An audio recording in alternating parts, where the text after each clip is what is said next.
பெரியவா சரணம். பெரியவா வானொலியின் மாலை நிகழ்ச்சிகள் ஆரம்பமாகின்றன.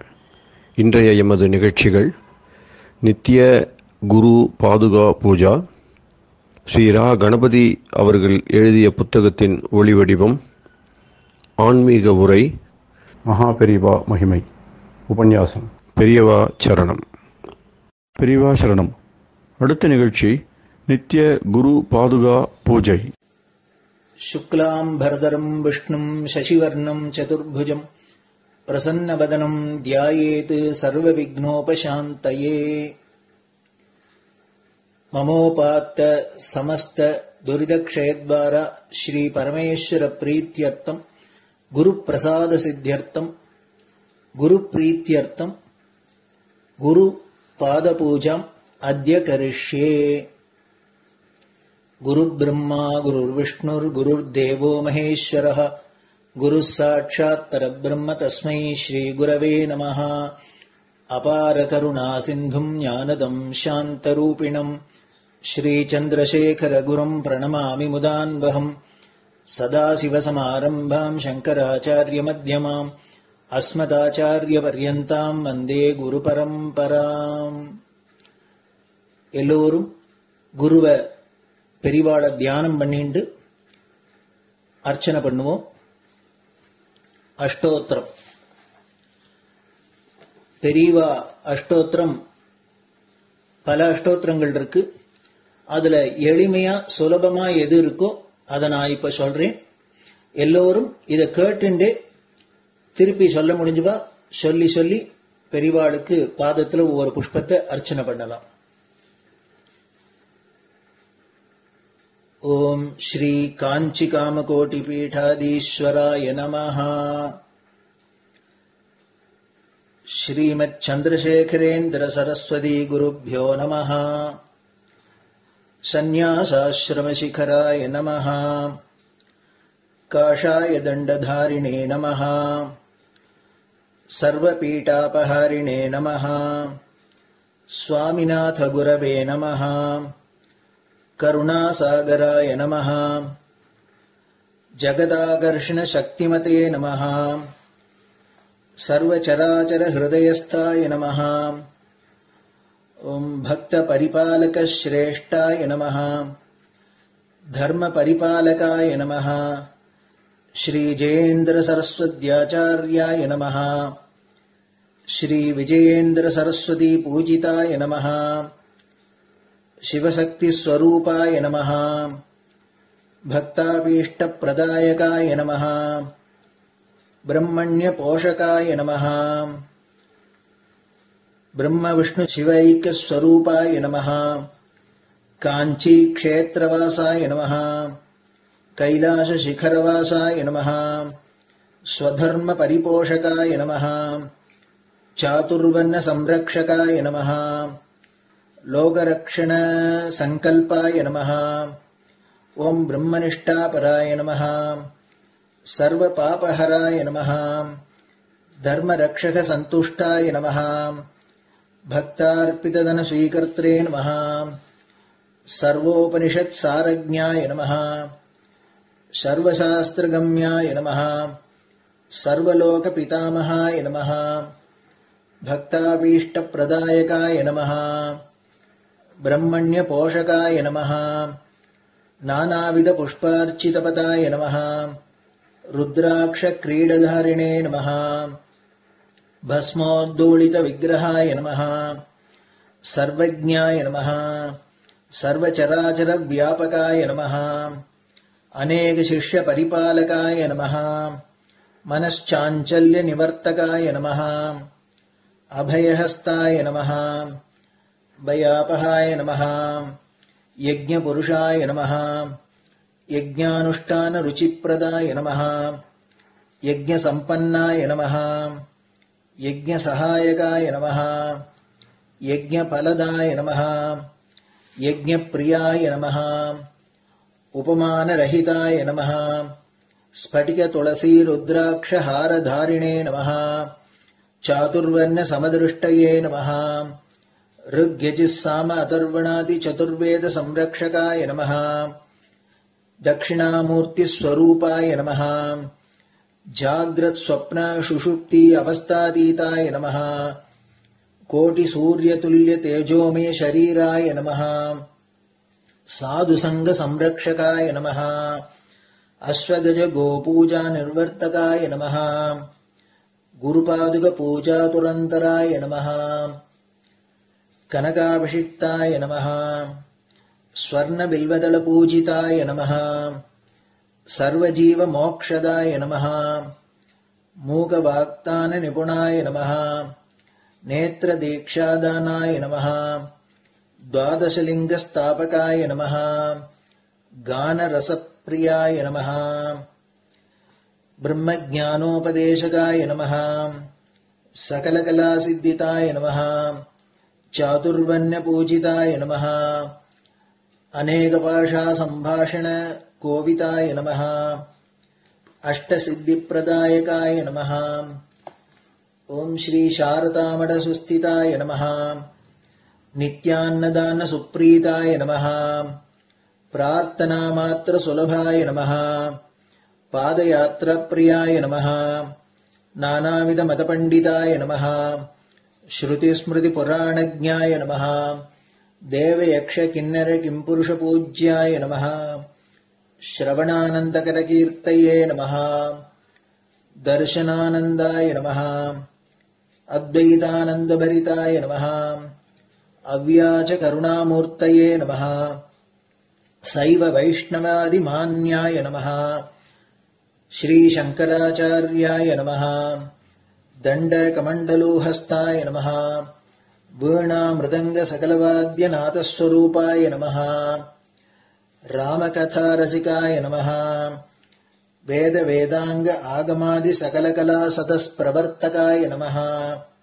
हृदय गुहाशयाय नमः. शतरुद्रीय वर्णितस्वरूपाय नमः.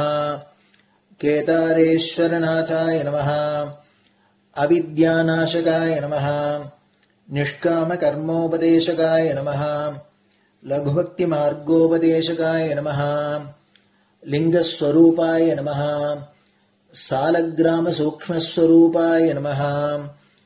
कालड्यां शंकर कीर्तिस्तंभ निर्माणकर्त्रे नमः. जितेन्द्रियाय नमः.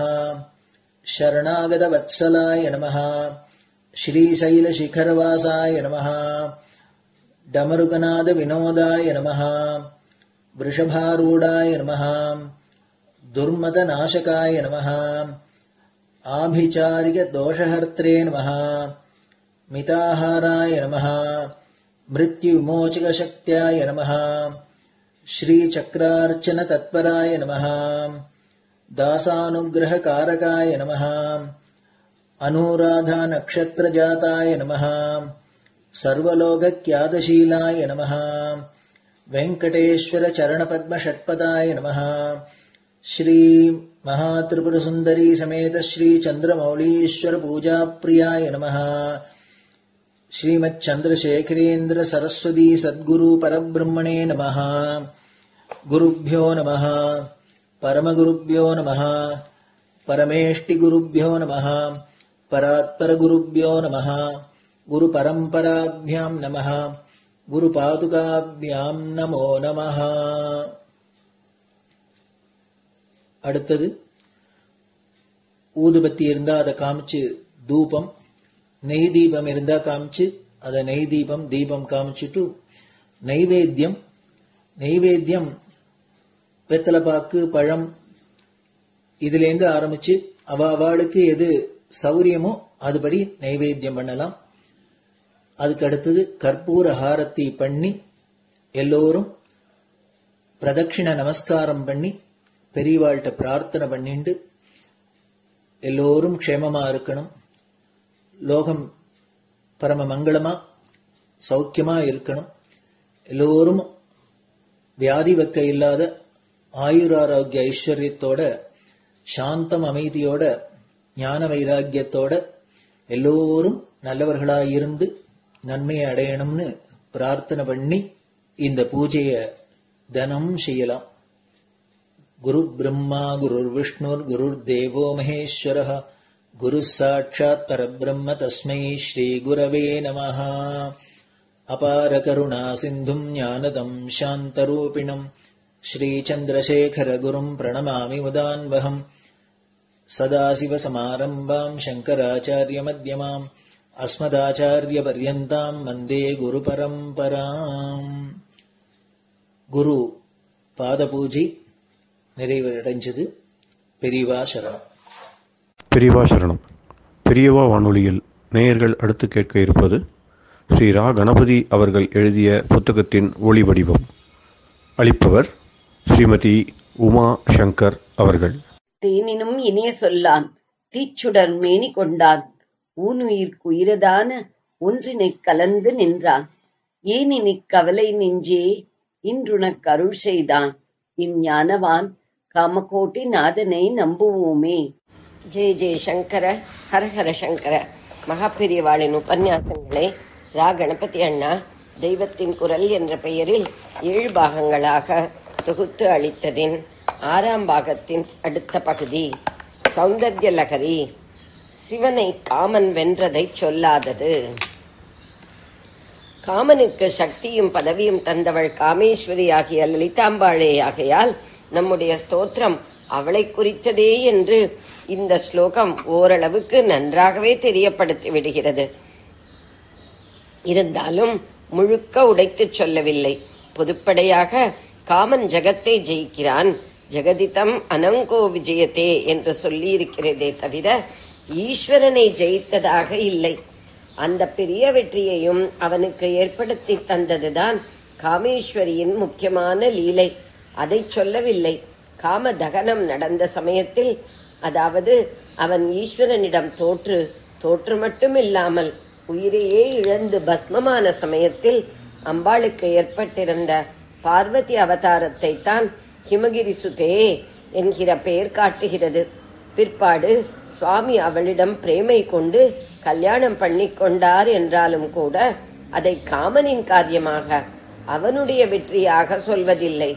அம்பாளுடைய சுத்தமான பிரேமையும் அவள் பண்ணிய அற்புதமான தபசும் தான் தட்சிணாமூர்த்தியையும் இலக்கி கல்யாண சுந்தரராக ஆக்கிற்று என்றே அந்த கதை போகிறது.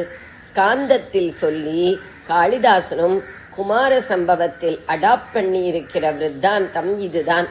முந்தைய ஸ்லோகத்திலும் காமன் மகா முனிவர்களையும் மோகிக்கச் செய்கிறான் என்று இருக்கிறதே தவிர ஈஸ்வரனையே அவன் ஜெயித்து மோகிக்கச் செய்ததாக இல்லை. மகாவிஷ்ணு மோகினி ரூபம் எடுத்து அந்த காரியம் செய்ததைத்தான் அங்கே சொல்லி இருக்கிறது. அவர் விஷ்ணு, இவனுடைய பிதா மானசிக புத்திரனாக அவருடைய மனசிலிருந்தே இவன் தோன்றியதால் இவனுக்கு மனசிஜன் என்ற பெயரும் உண்டு. அவர் கிருஷ்ணாவதாரம் பண்ணிய போதும் மன்மதன் அவருக்கு பிரத்யும்னன் என்ற பிள்ளையாக பிறந்தான். ஆக அப்பாக்காரரான அவரே நேராக பரமசிவனை மோகிக்க பண்ணினார் என்றும் மற்ற அத்தனை பேரையும் மகா முனிவர்களையும் கூட மன்மதன் மோகிக்க பண்ணுகிறான் என்றும் தான் பிரித்து வைத்தார் போல அங்கே சொல்லி இருக்கிறது.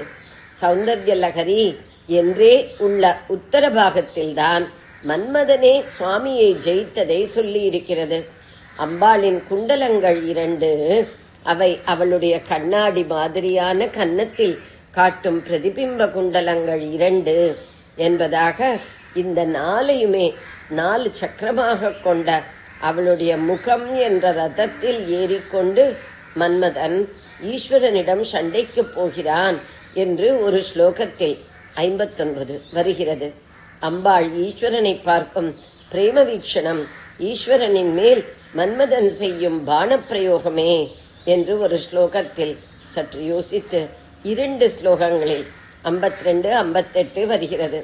ரதத்தில் கிளம்பியது பானப்பிரயோகம் பண்ணியது மட்டுமில்லாமல் சுவாமியை அவன் ஜெயித்தே விட்டு ஜெய கோஷம் போடுவதையும் ஒரு ஸ்லோகத்தில் 86 சொல்லி இருக்கிறார். அம்பாளுடைய சலங்கை கிளிங் கிளிங் என்று சப்திப்பது மன்மதன் போடும் ஜெயகோஷம் தான் என்கிறார். ஆனால் இந்த பூர்வ பாகத்தில் அந்த விஷயம், பரமசிவனை மன்மதன் ஜெயித்த விஷயம் சொல்லவில்லை. காவியரசம் அதிகமுள்ள பின்பாகத்திற்கே அதை ரிசர்வ் செய்து விட்டார் போலிருக்கிறது. என்ன சொல்ல வந்தேன் என்றால், நம் ஸ்தோத்திரத்தின் தேவதை காமேஸ்வரி என்பதை இன்னமும் உடைத்துச் சொல்லாமல், ஆனாலும் நன்றாகவே ஊகித்து விடும்படி இதுவரை ஸ்லோகங்கள் கொடுத்து விட்டார். இனிமேலும் காக்க வைக்க வேண்டாம் என்று தோன்றி அடுத்த ஸ்லோகத்தில் தியான ஸ்லோகம் மாதிரி ஸ்பஷ்டமாகவே காமேஸ்வரி ரூபத்தை வர்ணித்து விடுகிறார்.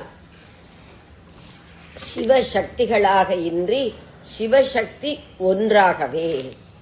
காமேஸ்வரி என்றால் காமேஸ்வரனையும் கூட காட்டி அவனுடைய இடது மடியிலே அம்பாள் இருப்பது போல வர்ணனை இருந்தால்தான் முழுக்க சரி. ஆனால் சில்ப சித்திரங்களில் அப்படி பண்ணுவது ரொம்பவும் அபூர்வமே.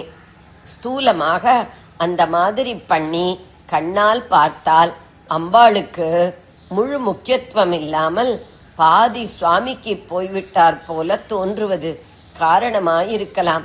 காஞ்சிபுரத்திலேயே அம்பாள்தான் மட்டும்தானே தனியாயிருக்கிறாள். அதற்கு வேறே காரணமும் உண்டு என்றாலும் மன்மதனுக்கு சிவபெருமானின் மீது வெற்றி ஈட்டி தருவதற்காகவே அம்பிகை செய்த லீலையில் இதுவும் ஒரு அங்கம். முந்தைய அடிக்குறிப்பில் கூறப்படும் முறையிலும் நூலிலும் விவரம் காணலாம். காமேஸ்வரன் என்று ஒருத்தனை நடுநாயகமாக உட்கார்த்தி வைத்து அவனுக்கு வாமாங்கத்தில் அம்பாள் என்றால் அவளுடைய இம்பார்ட்டன்ஸ் தெரியாமல் தான் போகும். அதனால்தான் பொதுவாக ரவிவர்மாவின் ராஜராஜேஸ்வரி உள்பட லலிதாம்பாள் பிம்பம் என்றால் அவளை மட்டும் காட்டுவதாகவே இருக்கிறது. ஒரு சேஞ்சுக்கு காமேஸ்வர சகிதையான காமேஸ்வரியாக யாராவது போட்டு பார்க்க மாட்டோமா என்று கூட இருக்கிறது. நமது நூலின் பின்னட்டை சித்திரம் இவ்விருப்பத்தை கருத்திற்கொண்டே வரையப்பட்டது. இதே வகையான ஒரு முற்கால சித்திரமும் அச்சிட்ட படமாகவே உள்ளதெனினும் அது ஸ்ரீசரணர்களின் கவனத்திற்கோ நினைவுக்கோ வரவில்லை என தோன்றுகிறது. 2 பேர் நெருக்கி அடித்துக்கொண்டு ஒரே மாதிரியான 4 ஆயுதங்களை பிடித்துக்கொண்டு உட்கார்ந்திருக்கும் போது 2 தனுஷ் 2 பாணம் என்றெல்லாம் பார்க்கிறவர்கள் குழம்பாதபடி சிற்பம் பண்ணுவது, சித்திரம் போடுவது கஷ்டம்தான். அந்த கஷ்டத்தை சமாளித்து அழகாக பண்ணி காட்டுவதில்தான் கலைஞன் என்கிறவனின் சாமர்த்தியம் இருக்கிறது. காமேஸ்வரி என்ற பெயரை சொன்னால் உடனே காமேஸ்வரன் நினைப்பும் வந்து விடுகிறது. ஒருத்தியாக காட்டிவிட்டு அந்த பெயரை சொன்னால் சரியா இல்லை என்பதால் தானோ என்னவோ காமாட்சி, ராஜராஜேஸ்வரி, லலிதாம்பா, திரிபுர சுந்தரி, வடிவுடையம்மன் என்றே பெயர்களும் சொல்வதாயிருக்கிறது. ரொம்ப நுணுக்கமாக மந்திர சாஸ்திரத்தை பார்த்தால் ராஜராஜேஸ்வரிக்கு தனுர் பாண பாஷ அங்குஷங்களோடு இன்னும் 4 கைகளில் புஸ்தகம், அக்ஷமாலை, வரம், அபயம் ஆகியவையும் உண்டு. அதோடு மார்பு மேலே வீணையை சார்த்தி பிடித்துக் கொண்டிருக்க வேண்டும். லலிதா திரிபுர சுந்தரி 2 காலையும் மடித்துக் கொண்டு உட்கார்ந்திருப்பதாகவும், ராஜராஜேஸ்வரி வலது காலை மடித்து இடது காலை தொங்க போட்டுக் கொண்டிருப்பதாகவும் பாவிக்கிறது சம்பிரதாயம். காமேஸ்வரனுடைய வாமாங்கத்தில் காமேஸ்வரியாக உள்ள போது தனுர்பாண பாச அங்குசங்கள் தரித்த 4 கை. ஆனால் இதே போல வலது காலை மடித்து இடதை தொங்க போட்டு உட்கார்ந்திருப்பதாக பாவிக்கிறது. சுவாமி வலது காலை தொங்க போட்டுக்கொண்டு இடதை மடித்துக் கொண்டிருப்பார். மடித்துக் கொண்ட மடியில் 2 மடி, அந்த மடியில் தான் அம்பாள் உட்கார்ந்திருப்பது. தியான ஸ்லோகம் என்று பார்த்தால் லலிதா மகா திரிபுர சுந்தரி, ராஜராஜேஸ்வரி 2 பேரையுமே பதியின் வாமாங்கத்தில் இருப்பதாக சொல்லாமல் தனிமூர்த்தியாகத்தான் சொல்லி இருக்கிறது. மந்திரத்தின் அதிதேவதை என்று வைத்து நிறைய நாழி தியானம் ஜபம் என்று மனசை ஒருமுகப்படுத்த வேண்டிய போது இரட்டை மூர்த்தியாக சொல்வதே 2 முகப்படுத்துகிறதாகத்தானே ஆகும். அம்பாளை மாத்திரம் ஏகமூர்த்தியாக சொல்வதற்கு சௌந்தர்ய லகரியிலேயே ஆச்சாரியாள் யுக்தியாக நியாயம் காட்டி ஒரு ஸ்லோகம் 23 கொடுத்திருக்கிறார். ஒரே மூர்த்தியான அர்த்தநாரீஸ்வர ரூபத்தில் பதியின் இடது பக்கத்தை திருடிக் கொண்டது மட்டும் அம்பாளுக்கு திருப்தி தரவில்லையாம். அதனால் அவருடைய வலது பக்கத்தையும் அவளே கவர்ந்து கொண்டு விடுகிறாளாம். அதனால்தான் ஏகமூர்த்தியாக தன்னுடையதான அருணச்சிவப்பு நிறமாகவே இருந்து கொண்டு, ஆனால் ஈஸ்வர லட்சணமாக நினைக்கப்படும் லலாட்ட நேத்திரம், நெற்றிக்கண், சந்திரகலை ஆகியவற்றையும் தரித்துக் கொண்டு காட்சி கொடுக்கிறாளாம். அம்பாளுடைய உபாசனா மார்க்கங்களில் ஒன்றில் உத்தர கௌலம் என்பது. ஈஸ்வரனுக்குத்தான் ஸ்வதாவாக ஸ்வயமாக ரூபம் கிடையாதே, காரியமும் கிடையாதே. அவை அம்பாள் கொடுத்துத்தானே அவனுக்கு ஏற்பட்டவை. ஆகையால் அவளுக்கு வேறாக அவன் என்று பூஜை பண்ண ரூபம் ஏது? பூஜையை ஏற்றுக்கொண்டு அனுகிரகம் என்ற காரியம் பண்ணவும் தான் ஆசாமிக்கு சக்தி ஏது? அதனால் அவனை சேர்க்கவே வேண்டாம். ரூபமும் காரியமும் இருக்கிற அவளுக்கு மட்டுமே பூஜை பண்ணலாம் என்று வைத்திருக்கிறது. இப்படி பலவித அபிப்பிராயங்கள் இருப்பதை அனுசரித்தே தியான ஸ்லோகத்தின் ஸ்தானத்தில் ஆச்சாரியாள் ஒன்று பண்ணும்போது அம்பாளை மாத்திரம் காமேஸ்வர சகிதையாக இல்லாமல் வர்ணித்து பண்ணியிருக்கிறார். சிவசக்தி என்று 2 மூர்த்தியாகத்தான் ஸ்தோத்திரத்தை ஆரம்பித்தார். ஆனாலும் சிவனின் சக்தியாக இருக்கப்பட்ட ஒரு மூர்த்தியை ஸ்துதிப்பதுதான் லட்சியம். ஆகையால் அம்மா அப்பா என்று ஜோடியாக சொல்லி ஆரம்பிக்கணும். அவளுடைய சௌமாங்கல்யம் தெரியும்படி பதியை சொல்லி ஆரம்பிக்கணும். அவளுடைய பாதிவிரத்தியம் தெரியும்படி பதியை முதலில் சொல்லி அப்புறம் அவளை சொல்லணும் என்றெல்லாம் நினைத்து முதல் ஸ்லோகம் செய்தாலும் அப்புறம் இம்பார்ட்டன்ஸை அவர் ஷேர் பண்ணிக்கொள்ள விடப்படாது என்று அவளை மாத்திரம் வர்ணித்து ஸ்லோகம் கொடுத்திருக்கிறார். சிவசக்தி என்ற 2 பேராயில்லாமல் சிவசக்தியான ஒருவரை மட்டும் சொல்லி அந்த ஸ்லோகமே அடுத்து வருவது. ஸ்வரூப வர்ணனை.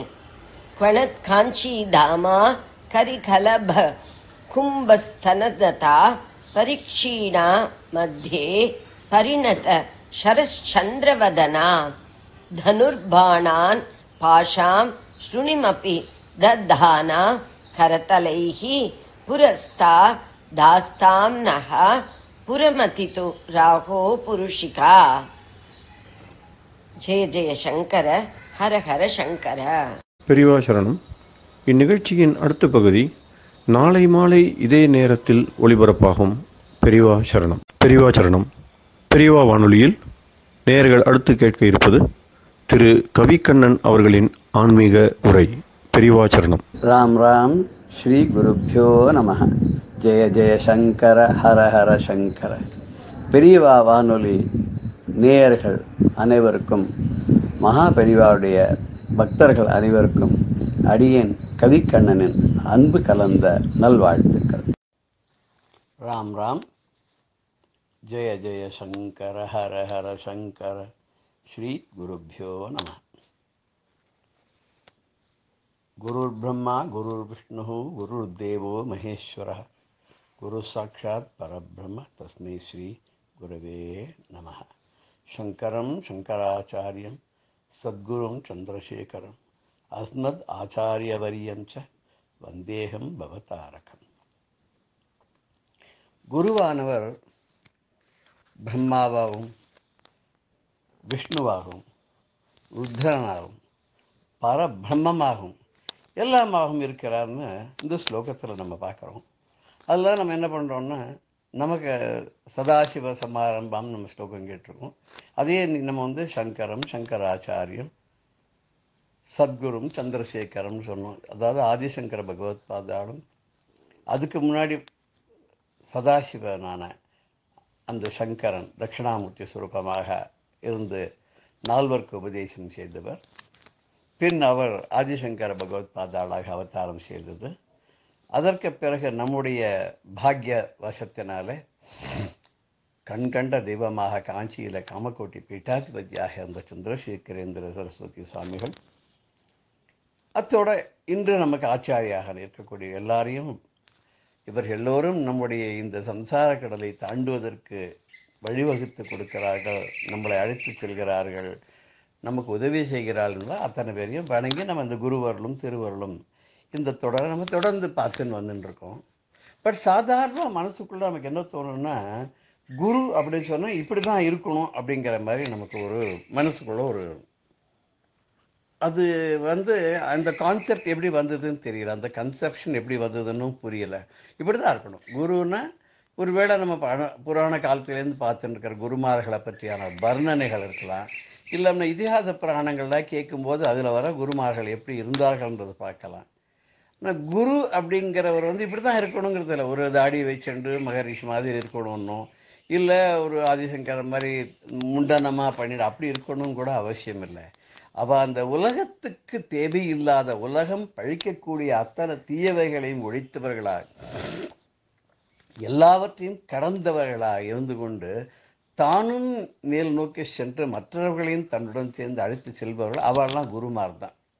இப்போ வள்ளுவர் என்ன சொல்கிறார், 280வது திருக்குறள் நினைக்கிறேன், மழித்தலும் நீட்டலும் வேண்டாவா உலகம் பழித்தது ஒழித்து விடல் அப்படிங்கிறார். உலகத்தில் எது தீயவை, பாபம், தவறு அப்படின்னு ஒத்துக்கொள்ளப்பட்டிருக்கிறதோ சாஸ்திரங்களால், அதையெல்லாம் ஒழித்து விட்டால் நம்ம தாடி வச்சுட்டு இருக்கிற சாமியாராகவும் போக வேண்டாம், மொட்டை அடிச்சுட்டு இருக்கிற சாமியாராகவும் போக வேண்டாம்னு வள்ளுவர் சொல்கிறாரு.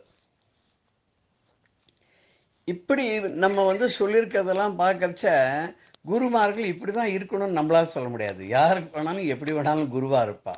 குருன்னு சொன்னால் என்ன அர்த்தம், நிறைய விஷயங்கள் தெரிஞ்சவர். அவர் தன்னை அண்டி தன்னை ஆசிரியத்து வருகின்ற சீடர்களுக்கு நல்ல வழியை காட்டுபவர், நல்ல விஷயங்களை சொல்பவர், அவர்களுக்கு நல்வழியை புகட்டி நல்வழியில் செலுத்தி அவர்களை கடைத்தேற வைப்பவர். அதுதான் இப்படி தான் இருக்கணும்னு சொல்ல முடியாது. ஒரு சுவாமிஜி ஒருத்தர் இருந்தார். அந்த சுவாமிஜி இன்டர்வியூ பண்ணுறதுக்காக ஒரு பத்திரிகை நிருபர் போனாராம். போய் அந்த ஆஃபீஸ் ரூமில் போனோடனே காத்தாலும் 8 மணி இருக்கும், வர்ச்சுவல் இருக்கார் போல் இருக்கு. சுவாமிஜி எங்கே இருக்காருன்னு, சுவாமிஜி வருவார் கிரவுண்டில் இருக்கார், ஆசிரமத்தை சார்ந்த ஒரு கிரவுண்டு அங்கே இருக்கார். ஒரு 10 நிமிஷம் வெயிட் பண்ணார், 15 நிமிஷம் வெயிட் பண்ணார், சுவாமிஜி வரல. இப்போ நேராக போயிட்டார் அந்த கிரவுண்டுக்கே. அங்கே போய் கேட்டார், அங்கே போய் இங்கே சுவாமிஜி இருப்பாராமே, அந்த சுவாமிஜி எங்கே இருக்காருன்னு. அதுவும் இப்போ அந்த வாலிபால் கோர்ட்டில் சிஷாலோட ஒருத்தர் விளையாடுறாரு பற்றியா, கொஞ்சம் ஒரு முதுமையாக தெரிகிறாரு, அவர் தான் சுவாமிஜின்னு. இப்போ அவரை பார்த்தார், என்னடா அது சிஷ்ய பிள்ளைகள் அந்த பக்கத்தில் 6 பேர் இருக்கான், இந்த பக்கத்தில் 5 பேர் இருக்கான், இவரும் இருக்கார் கூட, வாலிபால் விளையாடின்னு இருக்கார் இவர், என்னது இது குருன்னு சொல்லிட்டு இப்படி இருக்காரு. இந்த நிருபருடைய மனசில் குருன்னா எப்படி இருக்கணும்னு வேற ஏதோ மாதிரியாக கற்பனை பண்ணி வச்சுருக்கார். அவரால் இவர் குருவை ஒத்துக்க முடியல. உடனே என்ன பண்ணார்னா அங்கேருந்து திரும்பி வந்துவிட்டார், சொல்லாத திரும்பிட்டார். ஒரு 8:30 மணிக்கு அவர் குரு அந்த இதை முடிச்சுட்டு பயிற்சியெல்லாம் முடிச்சப்பறம் நேராக தன்னுடைய இவருடைய செக்ரட்டரி வச்சுப்போமே அவர்கிட்ட கூப்பிட்டு, இப்போ ஒரு 8:30 மணிக்கு ஒருத்தர் வர சொல்லியிருந்தேனேன்னு. அம்மா அவர் 8 மணிக்கே வந்துட்டார், நான் அப்படியே சுற்றி பார்த்துட்டு வரேன்னு போனார், என்னன்னு தெரியல, சுற்றி பார்த்தா காணும், எங்கேயும் காணும், அவர் என்ன பண்ணான்னு தெரிலன்னு. சரி ஃபோன் பண்ணி கேளுன்னு ஃபோன் பண்ணி கேட்டால் அவர் சரியாக பதில் சொல்ல. இப்போ சொன்னால் இல்லை, இப்போ குருஜி காத்துட்டுருக்கார் உங்களுக்காக, நீங்கள் தயவு பண்ணி வாங்கோ அப்படின்னு சொன்னோடனே மறுபடியும் வந்தாராம். வந்த உடனே இவர் சுவாமிஜி அவரை கூப்பிட்டு வாங்கோ உட்காருங்கன்னு சொல்லி தன்னோட ரூமுக்கு அழைச்சின்னு போய் அவருக்கு என்னென்ன இதெல்லாம் செய்யணுமோ உபச்சாரங்கள்லாம் செய்யணுட்டு, என்ன சமாச்சாரம், எப்போ வந்தார், நான் உங்களுக்கு 8:30க்கு வர சொன்னேன், நீங்கள் 8 மணிக்கே வந்து விட்டேன். இல்லை நான் 8 மணிக்கு சீக்கிரமாக வந்துடணும் தான் வந்தேன். சரி வந்தேன், நான் தான் இருக்க சொன்னேன், 8:30 மணி வரைக்கும் நீங்கள் வெயிட் பண்ணிக்கலாமே, நான் 8:30க்கு இங்கே வந்தாச்சுன்னு. அவர் பேந்த முழிச்சார், என்ன சொல்கிறதுன்னு அவருக்கு தெரியல. நான் உங்களை பார்த்தேன், ஐ வாஸ் நாட் இம்ப்ரெஸ்டு, அதனால தான் போயிட்டேன்னு சொல்ல முடியல. ஆனால் சுவாமிஜிக்கு புரிஞ்சு போயிடுத்தேன், நீங்கள் என்ன பண்ணியிருக்கேன்னா இங்கே பார்த்தேன், நான் இல்லைன்னொன்னே கிரவுண்டுக்கு வந்தேன். கிரவுண்டுக்கு வந்தோடனே அங்கே உங்களுக்கு என்ன தோணுது, இப்படி தேடி பார்த்து யாரையோ கேட்டேன். அவள் சொன்னால் நான் தான் சுவாமிஜின்னு. என்னை பார்த்தோன்னு நான் கிராப் வச்சுட்டுருக்கேன்னு வேறு உங்களுக்கு பட்டுது. அதோட நான் அரடாயரை போட்டுட்டு ஒரு பனியனை போட்டுட்டு அவளோட வாலிபால் விளையாடின்னு இருக்கேன்னு தோணுது. ஸோ உங்கள் மனசில் ஒரு குருங்கிறவர் எப்படி இருக்கணும்னா குடுமி வச்சுட்டு பஞ்சகச்சம் கச்சின்னு உட்காந்துருக்கணும், இல்லைன்னா சன்னியாசா மொட்டை அடிச்சுன்னு உட்காந்துருக்கணும், இல்லைன்னா தாடியை வளர்த்துட்டு உட்காந்துருக்கணும், ஆசிரமத்துக்குள்ளேயே இருக்கணும், வெளியில் எங்கேயும் போகக்கூடாது, எந்த ஆக்டிவிட்டீஸும் இல்லாத வரவாளுக்கெல்லாம் உபதேசம் மாத்திரம் பண்ணிட்டு உட்காந்து. அது இல்லை. குருங்கிறவர் என்னன்னா தனக்கு தெரிந்த விஷயங்களை எல்லாம் மற்றவர்களுடன் பகிர்ந்து கொள்பவரும் மற்றவர்களை நல்வழிப்படுத்துவரும் தான் குருவே தவிர வேஷத்தினால ஒருத்தர் குருன்னு பண்ண முடியாது. கொஞ்சம் உட்காருங்க, சொல்கிறேன் உங்களுக்கு. கிருஷ்ண பரமாத்மா ஏகாதச ஸ்கந்தத்தில் ஸ்ரீமத் பாகவதத்தில் நிறைய குருமார்களை பற்றி சிஷ்யர்களை பற்றியெல்லாம் சொல்லிட்டு வரார். அதில் 7வது 8வது அத்தியாயம் நீங்கள் போய் பார்த்தேன்னா தெரியும், குருவை பற்றி விளக்கம்னா இருக்கு. அதுக்கு முன்னாடியே இருக்கு, நவயோகிகள் அவள்லாம் எப்படி மினிங்கிற நிமி சக்கரவர்த்தியை போய் பார்த்து நிமி சக்கரவர்த்திக்கு எப்படி உபதேசம் பண்ணாங்கிறதுலாம் அதில் வருது. முழுக்க முழுக்க வேதாந்த பரமாக இருக்கும். கிருஷ்ண பரமாத்மா சொன்னது உத்தவ கீதைன்னு பேர். தன்னுடைய ரொம்ப பரமார்த்த நண்பனான அந்த உத்தவருக்கு கடைசி காலத்தில் ஹம்ச கீதை அப்படிங்கிறத சொன்னதாக சொல்வார். இது கீதையினுடைய சாராம்சம். கீதையே உபனிஷத் சாராம்சம். உபனிஷத்தினுடைய ஒரு கண்டன்சேஷன் தான் இந்த உத்தவ கீதைங்கிறது. அதில் சொல்லிருக்கிறத போய் பாருங்கோ. குரு எப்படி இருந்தால் குரு, யாரெல்லாம் குரு அப்படிங்கிறத ரொம்ப விளக்கமாக சொல்லியிருக்கார். போய் பாரு அப்படின்னு சொல்லிட்டு இந்த கொஞ்ச நாள் பேசிட்டு அவரை அனுப்பிச்சி விடுறார். இப்போ இந்த கதைக்கும் நம்ம சப்ஜெக்டுக்கும் என்ன சம்பந்தம் அப்படின்னாக்கா, அவர் இந்த ஏகாதச ஸ்கந்தத்தை பற்றி ரெஃபர் பண்ணார் இல்லையா அந்த சுவாமிஜி. அந்த ஏகாதச ஸ்கந்தத்தில் 7வது 8வது அத்தியாயத்தில் அவர் என்னவோ யார் எப்படி வேணாலும் இருப்பா குரு, இவர் தான் குரு அவர் தான் குருன்னு இல்லைன்னு சொல்கிறாரு. அது என்ன அப்படின்னு நமக்கு கூட தெரிஞ்சுக்கணும்னு தோணும் இல்லையா? இப்போ நம்ம அந்த பகுதிக்கு போகலாம். கிருஷ்ண பரமாத்மா கடைசியில் இனிமேல் வைகுண்டத்துக்கு போகணும் அப்படிங்கிற தீர்மானத்துக்கு வந்தாச்சு. பர்மாதி தேவர்கள்லாம் கூப்பிட்றா, நீ வந்த காரியம் முடிஞ்சு போயிடுத்து, நீ திருப்பி வைகுண்டத்துக்கு வந்துவிடணுமே அப்படின்னு சொல்லி கூப்பிடும் போது அதுக்கு யோசனை பண்ணிட்டு இருக்கும்போது உத்தவரை கூப்பிட்றார். உத்தவர் தான் ரொம்ப ரொம்ப ஒரு க்ளோஸான ஃப்ரெண்டு. அவரை தான் கூப்பிட்றார். கூப்பிட்டுட்டு அவருக்கு உனக்கு என்ன வேணும்னு கேட்குறார். எனக்கு என்ன வேணும், நான் உன்னோட ஆப்த நண்பனாக இருந்தேன், நான் நீ போட்டுட்ட சட்டையெல்லாம் போட்டினேன், நீ சாப்பிட்ட மிச்சத்தெல்லாம் சாப்பிட்டேன், உன்னோடவே சதா சர்வ காலம் கூட இருந்தேன், ஒரு மந்திரிக்கு உள்ள ஸ்தானத்தை நீ எனக்கு கொடுத்து வச்சிருந்த, நான் இல்லாத நீ இல்லை, நீ இல்லாத நான் இல்லைன்னு பார்க்குறவாளுக்கெல்லாம் நீயா நானான்னு தெரியாத அளவுக்கு எனக்கு உன்னுடைய சொரூபத்திலையும் எனக்கு நீ கொடுத்த சாரூப்பியம்னு சொல்லக்கூடியவ நீ எல்லாமே கொடுத்த. எனக்கு சாமீப்பியம் கொடுத்த, சாலோக்கியம் கொடுத்த, அதோட சாரூப்பியம் கொடுத்த, நீங்கள் சாயுஜ்யத்தை கொடுக்க மாட்டியான்னு கேட்டாராம். சாயுஜ்யம்னு என்ன, பரகதி அவனோடைய திருவிட நீ போறியே, உன்னோட என்னையும் அழிச்சுன்னு போகக்கூடாதான். இல்லை, அர்ஜுனன் கேட்டான், நான் சன்னியாசியாக போகிறேன்னு யுத்தத்தில் போகக்கூடாதுன்னு சொல்லிட்டேன், அவனுக்கு தகுதி இல்லாதனால. ஒன்றை நான் என்ன சொல்கிறேன்னா, நீ பத்ரிகாசிரமத்துக்கு போயிடு, நீ சன்னியாசி அங்கே இரு, அப்புறம் என்னை அடையலாம். ஆனால் அதுக்கு முன்னாடி உனக்கு சில நியமங்கள்லாம் பற்றி நான் உனக்கு சொல்கிறேன் அப்படின்ற. என்ன நியமங்கள்லாம் எப்படிலாம் அப்படின்னு சொல்லிட்டு வரிசையாக சொல்லிகிட்டே வரும்போது அவர் நிறைய கதைகள்லாம் சொல்லிட்டு வர்றார். நிறைய சத்விஷயங்கள்லாம் சொல்லிட்டு வரும்போது ஒரு கதையை சொல்கிறார். என்ன கதை சொல்கிறாருனாக்கா, பெரிய ஒரு ஒரு வரலாறு ஒன்று இருக்குது. அந்த வரலாறு நான் உனக்கு சொல்கிறேன். அது எப்படின்னா, அதுலேருந்து என்ன புரிஞ்சுப்பேன் அப்படின்னு சொன்னேன். பரமாத்மா ஜீவாத்மா ஒன்று தான். அந்த பரமாத்மா ஜீவாத்மாவாக எல்லாவற்றுக்குள்ளேயும் இருந்து ஒளிர்கிறது. அது ஒன்று தான். அதை பற்றி விவரமாக நான் உனக்கு சொல்ல போகிறேன். அது எப்படி சொல்ல போகிறேன் அப்படின்னா, ஒரு உதாரணத்தோடு சொல்ல போகிறேன். தத்தாத்திரேயர்னு ஒரு அவதூதர் இருந்தார். அவர் பெரிய மகா தேஜஸ்வி. அத்ரி மகரிஷிக்கு அனசூயாதேவிக்கும் பிறந்தவர். அவர் அவதூதராகவே இருப்பார். திகம்பரர், அதாவது ஆடையே இல்லை அவருக்கு. அவர் அது உடம்பை பற்றியும் கவலைப்பட மாட்டார். அவருக்கு என்ன ஒரு 20-25 வயசு இருக்கிற மாதிரி தான் எப்பவுமே அவர் உடம்பை வச்சுன்னு இருப்பார். மகா தேஜஸ்வி, எதை பற்றியுமே கவலைப்படாதவர். சந்தோஷம்னா அப்படியே சந்தோஷம் நிரம்பி வழிகிற மாதிரி இருப்பார். துக்கம்னா என்னன்னு தெரியாது, அவரை பார்த்து தான் கற்றுக்கணும். இப்படிப்பட்டவர் அவர் ஒரு நாளைக்கு யது அப்படின்ற ஒரு ராஜாவை பார்க்கறதுக்கு போகிறார். அந்த யதுங்கிற ராஜா ரொம்ப தர்மத்தை ரொம்ப நன்னா அறிந்தவர். இந்த தர்மத்தை அறிந்து தர்மத்தில் சொல்லிருக்கிறபடி சாஸ்திரத்தில் சொல்லிருக்கப்படி ராஜ்ய பரிபாலனை பண்ணிட்டு வந்த ஒரு ராஜா. அவனுக்கு அருள் பண்ணணுன்றதுக்காக இந்த தத்தாத்திரேயர் அவதூத்தர் இருக்கார, அவரை போய் பார்க்குறார். அவர் வந்து ஒரு அந்தணர். அவர் வந்து எந்த விதமான ஒரு பயமும் இல்லாத, மற்றவா தன்னை பற்றி என்ன சொல்லுவாங்கிறத பற்றி கவலைப்படாத அவர் பாட்டு தெரிஞ்சுட்டு இருக்கார், அவதூத்தராக தெரிஞ்சுட்டு இருக்கார். அவரை பார்த்த உடனே ராஜா ரொம்ப மரியாதையோட, அவர் யாருன்னு தெரிஞ்சு போச்சு, அவரை கூட்டின்னு வந்து அவருக்கு ஆசனம் கொடுத்து அவரை உட்கார வச்சு அவருக்கு எல்லா சகலவிதமான மரியாதைகளையும் பண்ணி அவர்கிட்ட கேட்குறான், ஏ சுவாமி அவதூத்தரே, அந்தணரே, நீங்கள் எந்த வேலையுமே செய்யறதில்ல, நீங்கள் வந்து ஒரு தெளிந்த நல்ல அறிவோடு இருக்கீங்க, நீங்கள் வந்து சிறந்த பண்டிதராக இருக்கீங்க, பார்க்கறதுக்கு சிறுவனை மாதிரி இருக்கீங்க, உங்களுக்கு தேவைகள் எதுவுமே இல்லை, மனுஷா அவ வந்து மனுஷா எப்பவுமே ஒரு புகழ் பாராட்டு நீண்ட ஆயுள் இதெல்லாம் வேணும்னு கேட்பா, நீங்கள் அதெல்லாம் எதுவுமே வேண்டான்னு இருக்கீள், தெள்ளறிவு படைத்த சாமர்த்தியம் மிகுந்தவரான ஒரு அழகான சரீரம் உடையவராக அமுதமான மொழி பேசக்கூடியவராக நீங்கள் இருக்கீள். ஆனால் வந்து உங்களை எந்த ஒரு தீய சக்தியும் ஆட்கொள்வதில்லை, எதனாலும் நீங்கள் பாதிக்கப்படுறதும் இல்லை. மற்ற மனிதர்கள்லாம் காம குரோத லோப மோக மத ஆச்சரியத்தில் மூழ்கி இந்த பழைய அக்னியினால் எரிக்கப்படும் போது நீங்கள் மாத்திரம் எப்படி கங்கை நடுவில் இருக்கக்கூடிய ஒரு யானை அழகாக குளித்து முங்கி ஸ்நானம் பண்ணி சந்தோஷமாக வருது, அதுக்குள்ளே கொஞ்சம் கூட தான் பட்டுக்காத வெளியில் வர மாதிரி நீங்கள் வரலே, இதனுடைய ரகசியம் என்னன்னு எனக்கு கொஞ்சம் சொல்லக்கூடாதா அப்படின்னு கேட்குறார். அப்போது அந்த அவதூத்தர் சொல்கிறார், நீ வேத வித்தெல்லாம் நீ வந்து பாராட்டுற, நல்ல மக்களுக்கெல்லாம் நல்லதெல்லாம் செஞ்சு நல்லபடியாக ஆட்சி பண்ணி கொண்டிருக்க, நீ கேட்ட கேள்விக்கு நான் பதில் சொல்கிறேன், கண்டிப்பாக சொல்கிறேன்.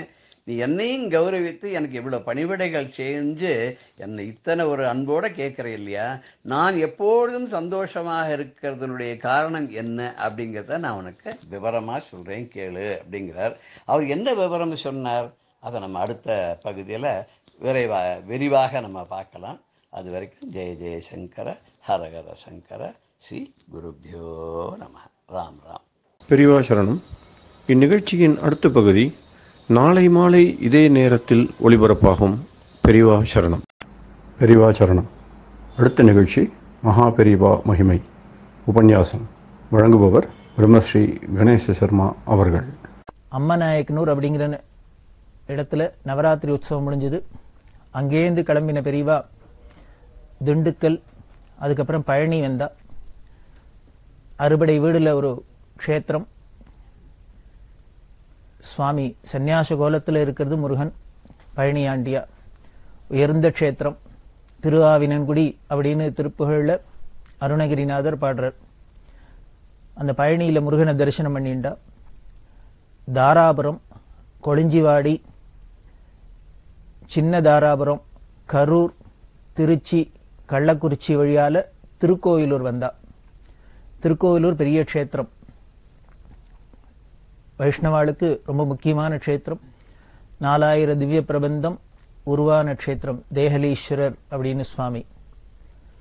இந்த திருக்கோவிலூருக்கு வந்துட்டு 1929 வருஷம் வியாச பூஜைக்காக மணலூர்பேட்டைங்கிற இடத்துக்கு வந்தா. 1929 வருஷம் ஜூலை மாதம் 21ஆம் தேதி மணலூர்பேட்டையில் வியாச பூஜை நடந்தது. அதுக்கு 3 நாள் கழிச்சு 1929 வருஷம் ஜூலை மாதம் 24ஆம் தேதி பெரியவாளோட பூர்வாசிரம அப்பா ஸ்ரீ சுப்பிரமணிய சாஸ்திரிகள் காலமானார் கும்பகோணத்தில். இந்த செய்தி வந்தது. அந்த மணலூர்பேட்டையில் இருக்கிறது பெரியவாளுக்கு கடுமையான மலேரியா ஜுரம். கிட்டத்தட்ட 1.5 மாதம் ரொம்ப ஜுரமா இருந்தது. எழுந்திருக்க கூட முடியாத ஒரு ஸ்திதி. வைத்தியெல்லாம் பண்ணிக்கணும் அப்படின்னு எல்லாரும் சொன்னா, ஆனா வைத்தியெல்லாம் பண்ணிக்க மாட்டேன் அப்படின்னு விட்டா பெரியவா.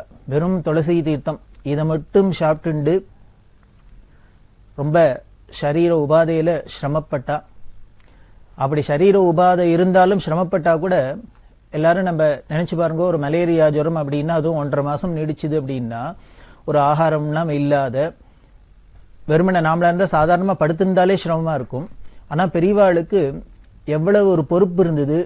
மடத்தை கட்டிண்டு திருக்கால சந்திரமௌலீஸ்வர பூஜை பண்ணணும், வரவா பொறவா தரிசனம், அது இது எக்கச்சக்கமாக ஒரு வேலை காரியங்கள்.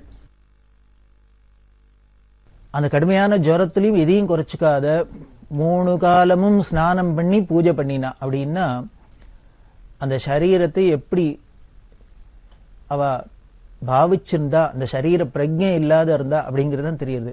அப்ப ஏன் ஜுரம் வந்தது? உடனே நமக்கு சந்தேகம் வரும், அவருக்கு தான் சரீர பிரஜை இல்லையா, அவரே ஜுரம் வந்தது அப்படின்னா, ஈஸ்வரனா இருந்தாலும் அவதார புருஷாலா இருந்தாலும் ஒரு மனுஷ சரீரம் அப்படின்னு ஒண்ணு எடுத்துன்னு வந்துட்டா அதுக்கு என்னென்ன உண்டோ இயற்கையா அதுக்கு என்னென்ன சுபாவம் பண்ணுமோ, பாதிப்பு இருக்குமோ, சாதகம் இருக்குமோ, அது அத்தனையும் இருக்கிறாப்புல காமிச்சாதான் அழகு.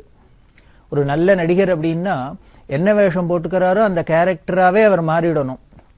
அவரோட நிஜஸ்வரூபம் தெரியப்படாது. என்ன கேரக்டர்ல அவர் நடிக்கிறாரோ அந்த கேரக்டர்லயே அப்படியே இருந்தார்னா, வாழ்ந்து காமிச்சார்னா அதுதான் நல்ல நடிகர் அப்படின்னு சொல்றாப்புல, சர்வேஸ்வரனான பகவானும் ஒரு மனுஷ சரீரத்தை தூக்கிட்டு ஒரு அவதாரம் அப்படின்னு பண்ணிட்டு வரத்தே அதுக்கு உண்டான இயற்கையா என்னென்னலாம் வருமோ போகுமோ இது எல்லாத்தையும் அந்த சாதக பாதங்கள்ல காமிக்கிறது தான் தனியே அழகா இருக்கும். ராமரை பார்க்கிறோம், ராமாயணத்துல பார்க்கிறோம், கிருஷ்ணரை பார்க்கிறோம், இப்படி பல விதங்கள்லாம் பார்க்கிறோமே, எப்படி எல்லாம் மனுஷரால இருந்து காமிச்சா அப்படின்னு ராமர்னும் ஓப்பனாவே சொல்றார். வசிஷ்டர் சொல்றதே, பிரம்மா சொல்றதே எல்லாம் நீ யாருன்னு மறந்து போயிட்டியா, சாட்சாத் நாராயணன் இல்லையா அப்படின்னா அதுக்கு ராமர் பதிலே சொல்றார், எனக்கு அதெல்லாம் இப்ப தெரியாது, ஆத்மானம் மானுஷம் பண்ணியே ராமம் அகம் தசரதாத்மஜம், எனக்கு இப்ப சத்திக்கா நான் ராமருங்கிற தசரதனோட புள்ள, அவ்வளவுதான். ஒரு அயோத்தி ராஜா, ஒரு ராஜாவா, ஒரு அப்பாவுக்கு பிள்ளையா, ஒரு மனுஷனா என்னென்ன பண்ணலாமோ, என்னென்ன பண்ண முடியுமோ, எப்படி இருக்கணுமோ அப்படிதான் இருப்பேன். இதை மீறி தன்னோட ஒரிஜினல் கேரக்டர் என்னங்கிறதெல்லாம் காமிக்க மாட்டேன் அப்படின்னு ஓப்பனா சொல்றாப்லயே இருக்கு ராமாயணத்துல. அப்படிதான் இங்கேயும் பெரியவா அந்த சரீரத்துக்கு உண்டான, மனுஷ சரீரத்துக்கு உண்டான என்னென்னலாம் வருமோ, வியாதியோ ஜரையோ மரணமோ மூப்போ இன்பமோ துன்பமோ எல்லாத்திலையும் அந்த உணர்ச்சிகளுக்கெல்லாம் ஆடி காமிச்சா. ஆனால் மகான்களுக்கும் அவதார புருஷாளுக்கும் நமக்கும் என்ன ஒரு சின்ன வித்தியாசம் அப்படின்னா, சின்ன வித்தியாசம்னு சொல்லக்கூடாது, பெரிய வித்தியாசம். அது என்ன அப்படின்னா, அவ அந்த மனுஷ சரீரத்துக்கு உண்டான குணங்கள் படி நடந்தா கூட அப்படியே அதுல மூழ்கி போய் முழுக்க மனுஷனா ஆயிடாத சமாளிச்சுடுவா, சுதாரிச்சுடுவா. ஆனா நாமளா இருந்தா அதுலயே மூழ்கி போயிடுவோம். இதுதான் வித்தியாசம். அப்படி இந்த மணலூர்பேட்டையில் இருக்கிறதே 1.5 மாசம் கடுமையான ஜுரம். அந்த ஜுரத்துக்கு நடுப்பறியும் மருந்து எடுத்துக்காத தன்னோட ரொட்டீனான கடமைகள்லாம், ஸ்நானமோ சந்திரமௌலீஸ்வர பூஜையோ எல்லாம் பண்ணிட்டு தான் இருந்தா. அப்படி இருக்கிறதே பெரியவாளால நின்று போய் ஸ்நானம் பண்ணி உட்காந்து பூஜை பண்ணி திருப்பி வந்து அதெல்லாம் ரொம்ப சிரமமா இருந்தது. அப்ப யாரானும் ஹெல்ப்புக்கு ஒருத்தர் பிடிச்சி தூக்கி நிறுத்தி வச்சு அவளுக்கு ஸ்நானத்துக்கு ஒத்தாசை பண்ணி இப்படி எல்லாம் பண்றாப்புல கைங்கரியம் பண்றதுக்கு ஆள் வேண்டியிருந்தது. பெரியவாளை அது வரைக்கும் யாரும் தொட்டது கிடையாது. பெரியவாளை தொட்டு யாருமே கைங்கரியம் பண்ணது கிடையாது. பெரியவாளை யார் மேலேயும் இடிச்சது கிடையாது. யாரும் பெரியவா மேல பட்டதும் கிடையாது. தீண்டா திருமேனி அப்படின்னு சொல்லுவா. சிவக்ஷேத்திரங்கள்லாம் இங்க இருக்கு, இளம்பயம் கோட்டூர் அப்படின்லாம் பல க்ஷேத்திரங்கள்லாம் இருக்காங்கலாம். பார்த்தா சுவாமி தீண்டா திருமேனி அப்படின்பா. தீண்டா திருமேனின்னா என்ன அப்படின்னா, அர்ச்சனை பண்றாளோ இல்லையோ, பூஜகர் இருக்காளோ இல்லையோ, இந்த சிவாச்சாரியாள்லாம் கூட எல்லா கோயிலையும் சிவாச்சாரியாள்னு சிவலிங்கம் இருந்ததுன்னா அதுக்கு தொட்டு எண்ணெயை சாத்துறது, அபிஷேகம் பண்றது, சந்தனம் பண்றது, அலங்காரம் பண்றது, இப்படி எல்லாம் பண்ணித்தானே ஆகணும், அதை தொட்டு தானே ஆகணும். ஆனா இந்த தீண்டா திருமணிங்கிற க்ஷேத்திரத்துல சுவாமியே தொடமாட்டா, சிவாச்சாரியால் கூட தொடமாட்டா. மற்ற எல்லா கோவிலையும் எல்லாரும் வரவாள்லாம் போய் தொட முடியாது, அந்த சிவாச்சாரியாளானும் தொடுவா. இந்த தீண்டா திருமேனிங்கிற க்ஷேத்திரத்தெல்லாம் அவா கூட தொடமாட்டா. இப்ப சந்தனம் விடணும் அப்படின்னா அப்படி உருட்டி அப்படி சுவாமி மேல அப்படி தூக்கி போடுவா. அபிஷேகம் பண்ணணும்னா அப்படி மேல தூக்கி தண்ணியை ஊத்துறது. இப்படி இல்லாம இருக்கிற க்ஷேத்திரங்கள்லாம் இருக்கு. அது மாதிரிதான் பெரியவாளும் தீண்டா திருமேனியா தான் அது வரைக்கும் இருந்தா. ஆனா இந்த உடம்பு உபாதையினால அவளுக்கு யாரானும் ஒருத்தர் தூக்கி பிடிச்சி ஹெல்ப் பண்ணணும் அப்படிங்கிறதுக்காக இதுக்காகவே வந்தாப்புல ஒரு மகான் வந்தார். அவரும் மகான் தான். அவருக்கு பேர் மகாராஷ்டிர சுவாமிகள்னு பேரு. அவரும் சன்னியாசி. இவர் 1929ஆம் வருஷம் மார்ச் மாசத்துல பெரியவாள் அந்த மணலூர்பேட்டையில வந்து சந்திச்சார். இவர் மத்திய பிரதேசத்துல தேவாஸ் அப்படிங்கிற இடத்துல ரெவென்யூ டிபார்ட்மெண்ட்ல உத்தியோகமா இருந்த ஒருத்தர். அவருக்கு இந்த ஞானத்தெல்லாம் ஆசைப்பட்டு ஞான விசாரம் பண்ணிட்டு சன்னியாசாசிரமம் வாங்கிட்டுட்டார். சன்னியாசாசிரமம் வாங்கிட்டு ராமேஸ்வர யாத்திரை பண்ணணும் அப்படின்னு ராமேஸ்வரத்துக்கு வந்தார்.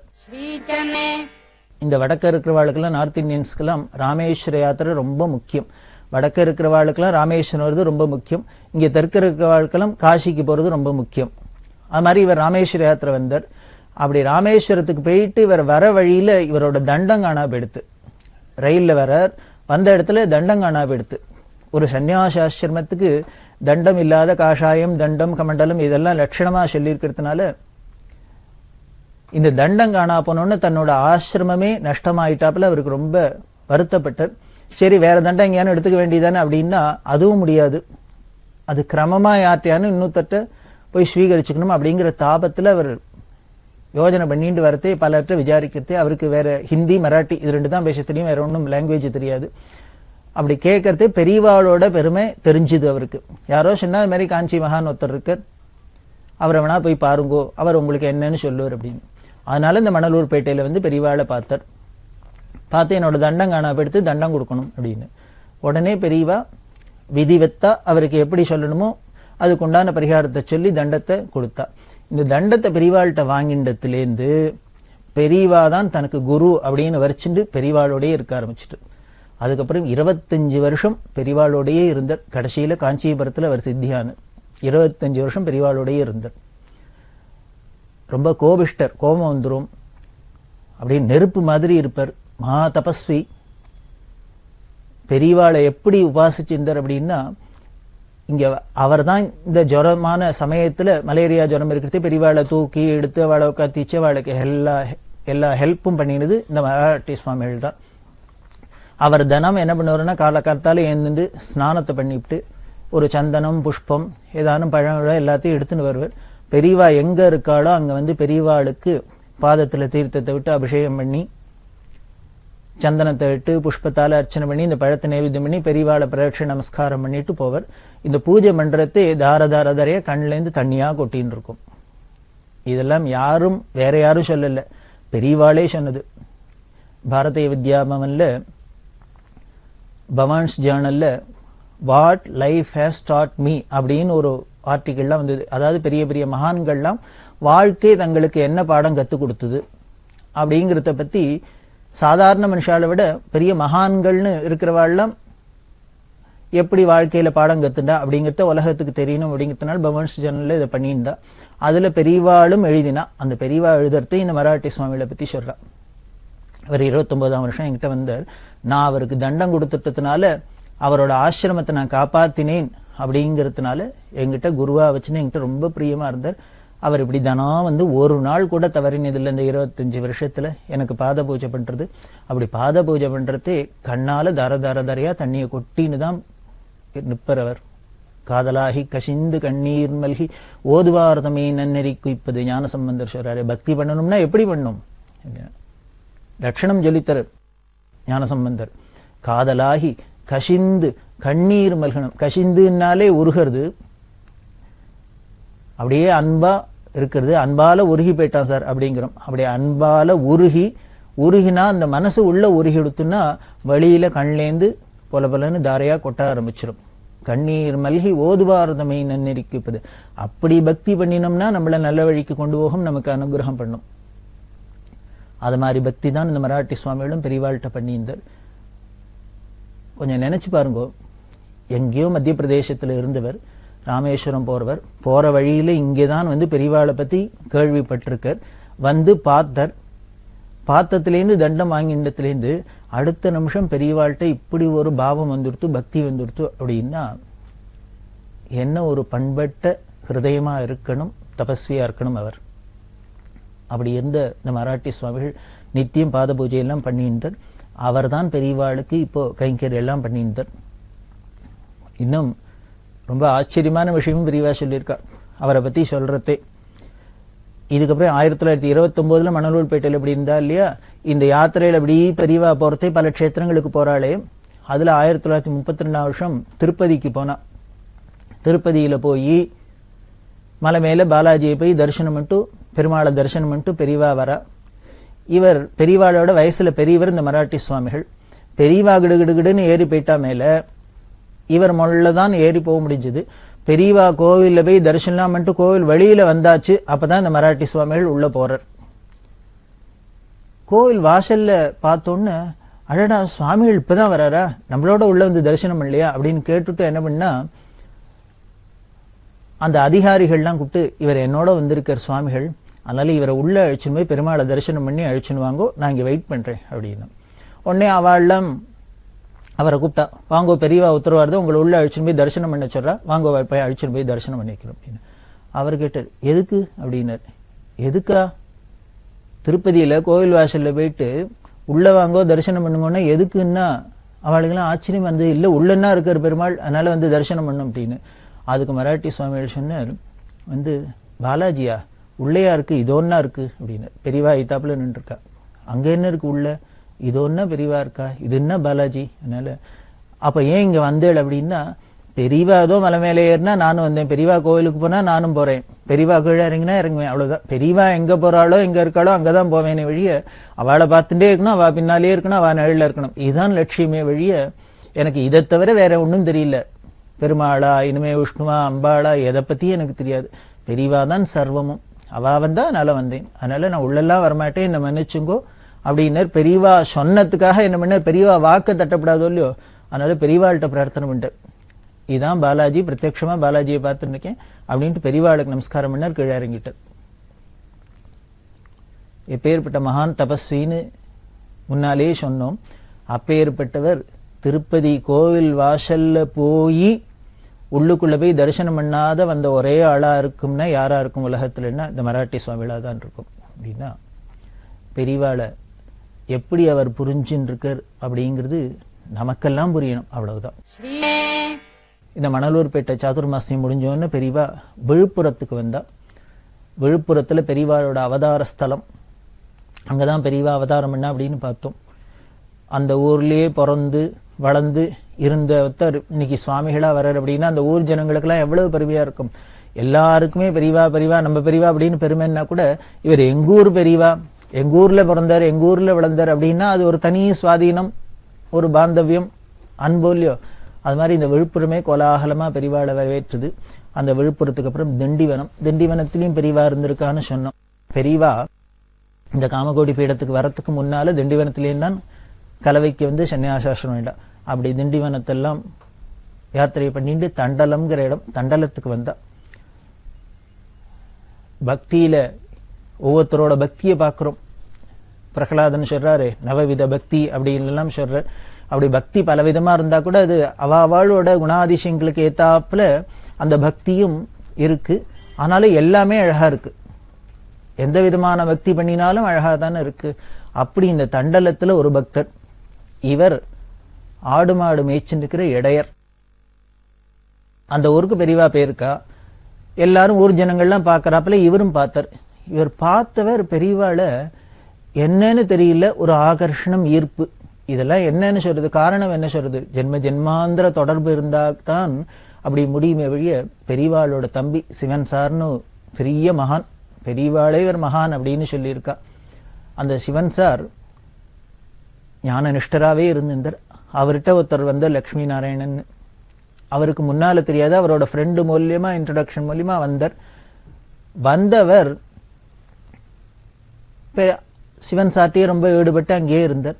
அப்போ சிவன் சார் அவர்கிட்ட சொன்னாராம், நீ என்னமோ இப்பதான் முதல்ல என்ன பார்க்கலன்னு நினைச்சுக்காத, ஜென்ம ஜென்மாந்திரமான தொடர்பு இருந்தாதான் இப்படி சந்திக்க முடியும், நாம ஒருத்தருக்கு ஒருத்தர் பார்த்துக்க முடியும், அதனால அது உனக்கு தெரியாது எனக்கு தெரியும் அப்படின்னு சொன்னான்.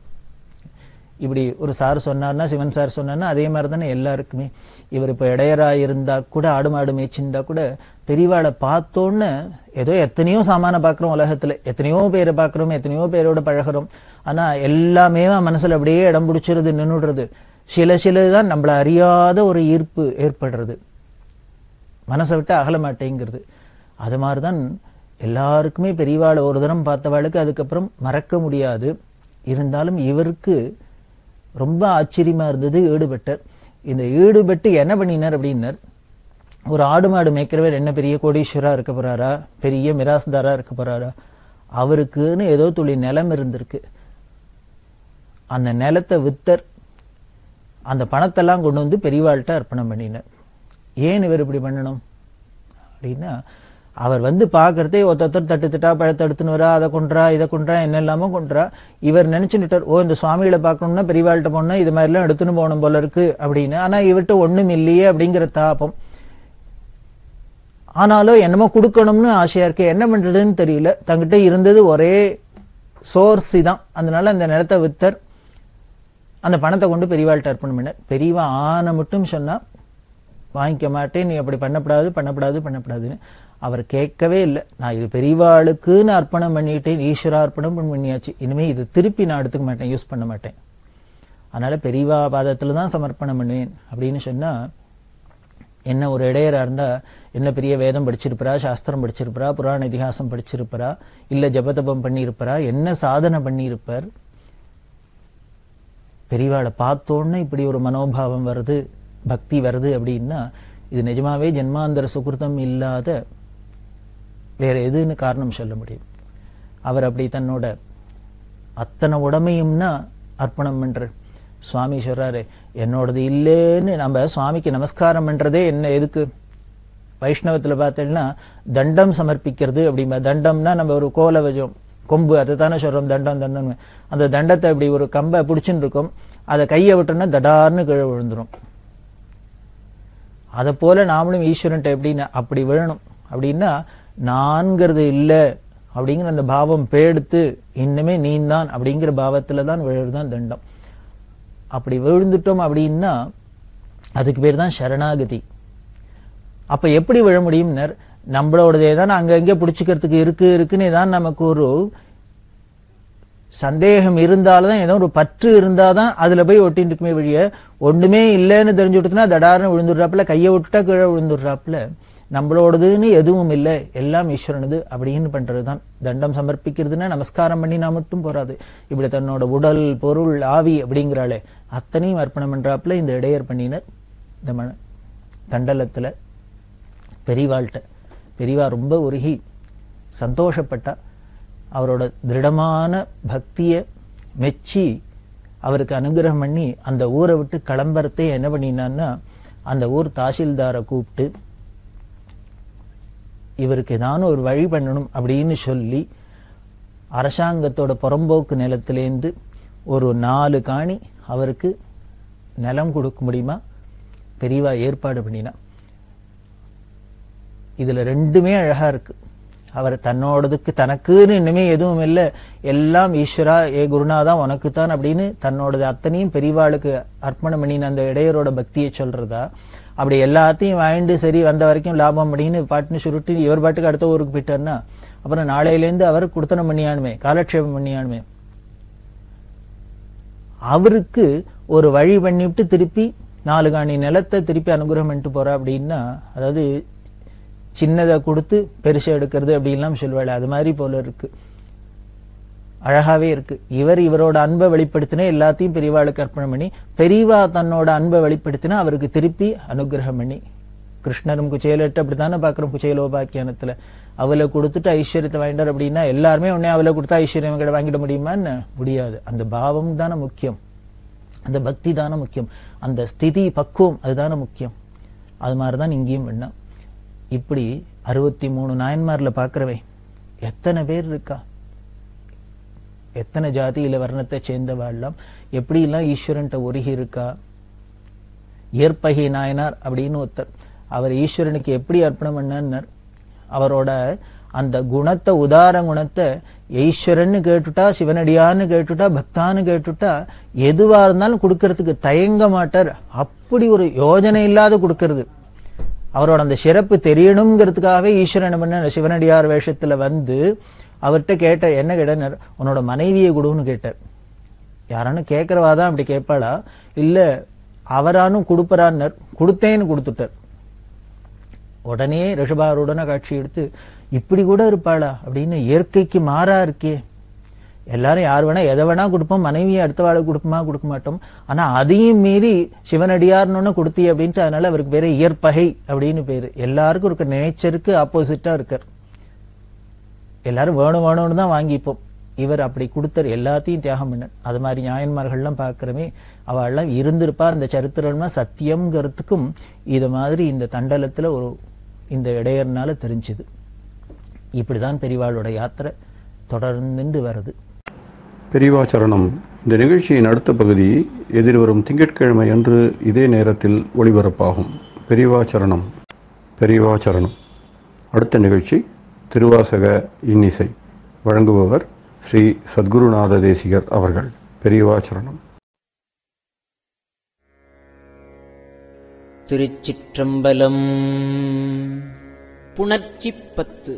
சுடர் பொற்குன்றை தோளா முத்தை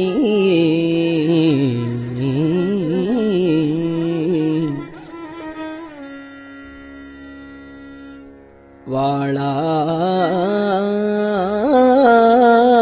தொழும்புகந்து கடைப்பட்டேனை ஆண்டு கொண்ட கருணாலயனை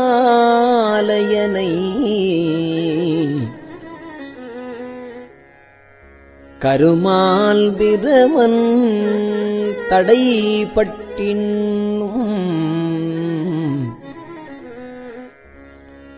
சுடர் பொற்குன்றை தோளாமுத்தை வாழா தொழும்புகந்து கடைப்பட்டேனை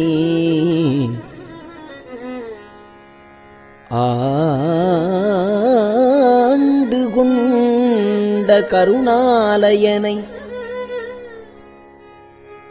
கருமால் பிரமன் தடைப்பட்டு இன்னும் சாராமாட்டா தன்னை தந்த என் ஆரமுதை புடைப்பட்டு இருப்பது என்று கொல்லோ என் பொல்லாமணியை புணர்ந்தே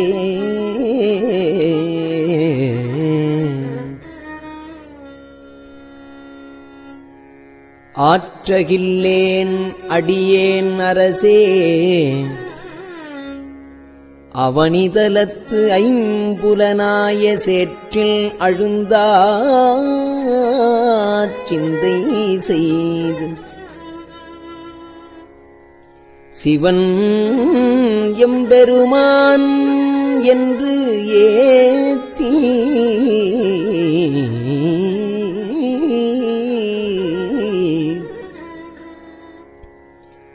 ஊற்று மணல் போல் நெக்கு நெக்கு உள்ளே உருகி ஊற்று மணல் போல் நெக்கு நெக்கு உள்ளே உருகி ஓலமிட்டு போற்றி நிற்பது என்று கொல்லோ என் பொல்லாமணியை புணர்ந்தே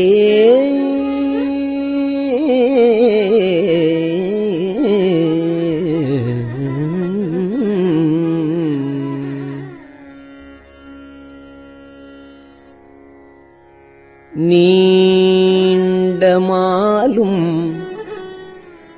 அயனும் வெறுவ நீண்ட நெருப்பை விருப்பிலேனை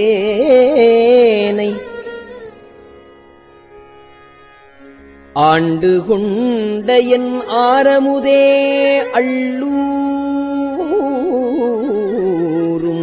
உள்ளத்து அடியார் முன் வேண்டும் தனையும் வாய்விட்டு அலறி விரையாறு மலர் தூவி பூண்டு கிடப்பது என்று கொல்லோ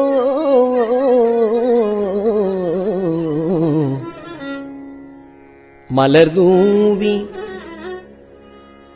பூண்டு கிடப்பது என்று கொல்லோ என் பொல்லாமணியை புணர்ந்தே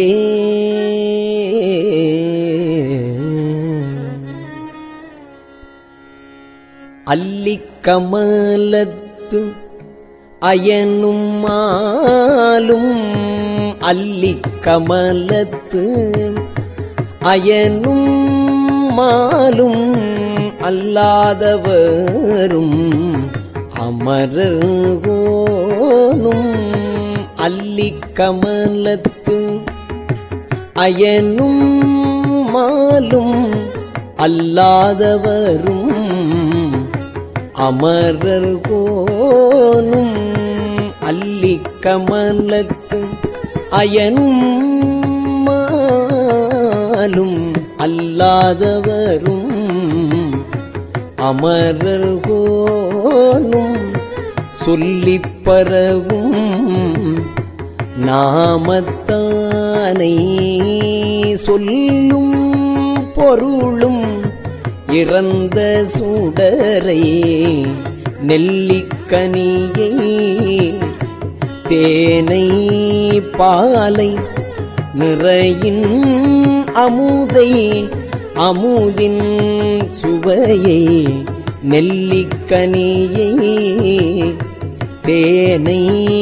பாலை நிறையின் அமுதை அமுதின் சுவையை புள்ளி புணர்வது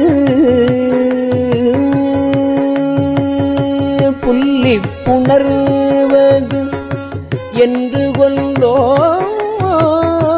புள்ளி புணர்வது என்று கொல்லோ என் பொல்லாமணியை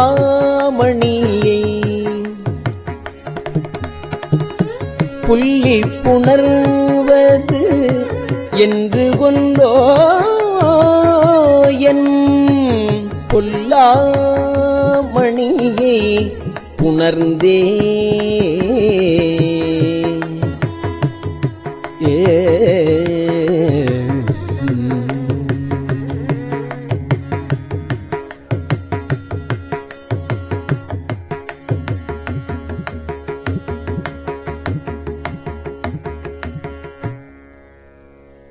திகழத் திகழும் அடியும் முடியும் காண்பான்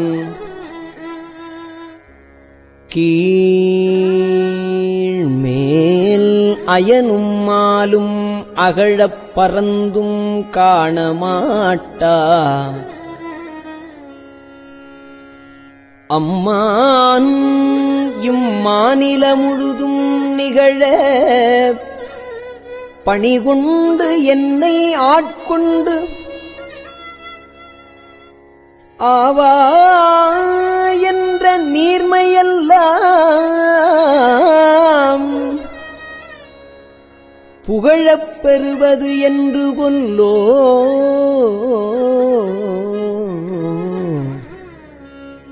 என்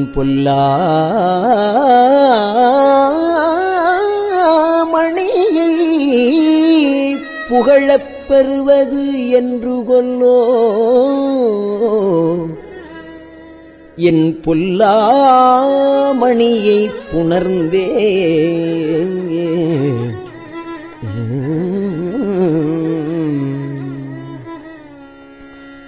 பரிந்து வந்து பரமானந்தம்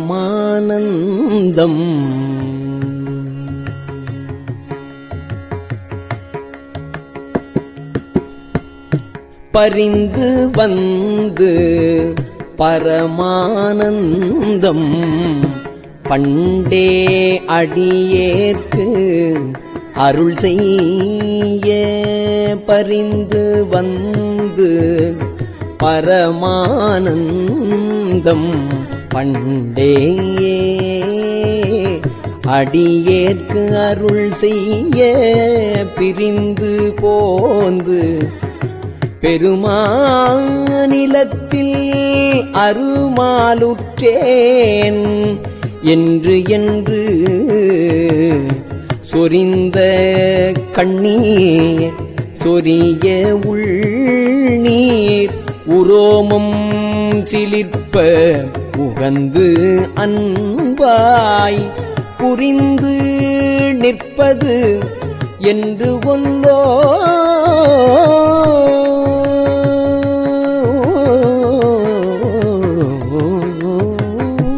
புரிந்து நிற்பது என்று கொல்லோ என் பொல்லாமணியை உணர்ந்தே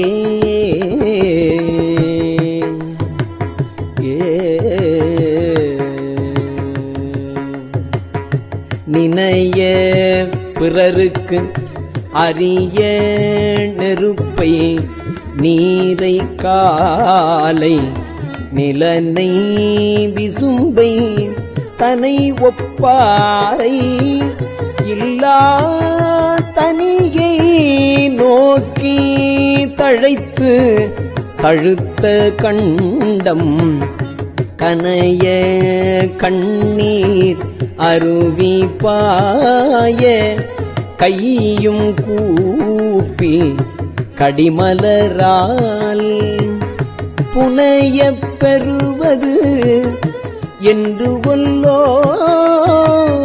என் பொல்லாமணியை புணர்ந்தே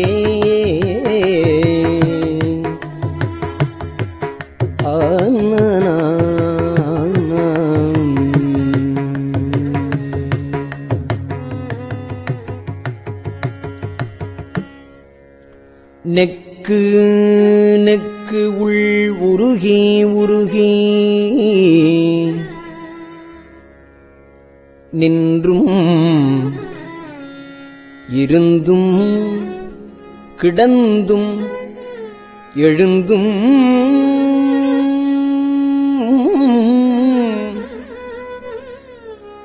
நக்கும் அழுதும் தொழுதும் வாழ்த்தி நானாவிதத்தார் கூத்தும் நவிற்றி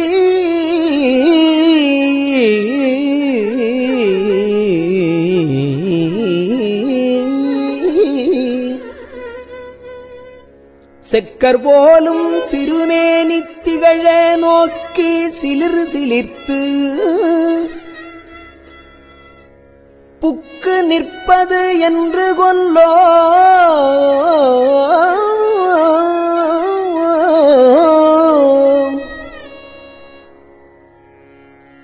செக்கர் போலும் திருமேனி திகழ நோக்கி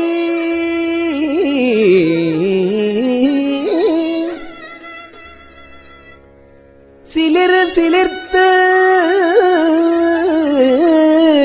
புக்கு நிற்பது என்று கொல்லோ என் பொல்லாமணியை புணர்ந்தே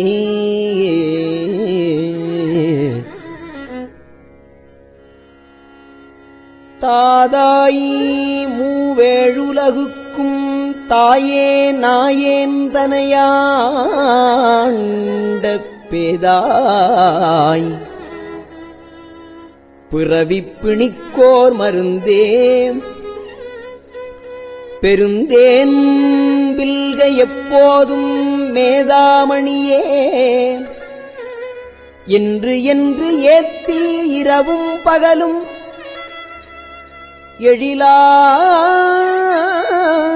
எழிலார் பாதப்போது ஆய்ந்து அணைவது என்று கொல்லோ என் பொல்லாமணியை புணர்ந்தே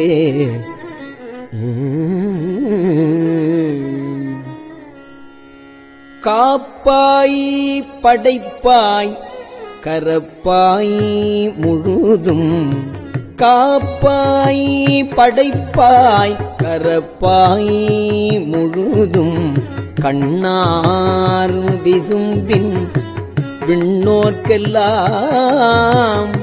மூப்பாய் மூவா முதலாய் நின்ற முதல்வ முன்னே என்னையாண்ட பார்ப்பானேயும் பரமாயென்று பாடி பாடி பணிந்து பாத பூப்போது அணைவது என்று ஒன்றோ என் பொல்லாமணியை புணர்ந்தே பொல்லாமணியை புணர்ந்தே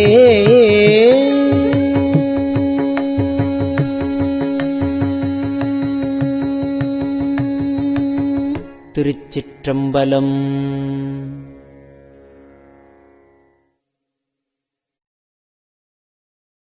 பெரியவா சரணம். இந்நிகழ்ச்சியின் அடுத்த பகுதி நாளை மாலை இதே நேரத்தில் ஒளிபரப்பாகும். பெரியவா சரணம். பெரியவா சரணம். பெரியவா வானொலியின் இன்றைய நிகழ்ச்சிகளின் நிறைவாக திருப்பொன்னூசல் வழங்குபவர் சத்குருநாத தேசிகர் அவர்கள். பெரியவா சரணம். திருச்சிற்றம்பலம். திரு பொன்னூசல்.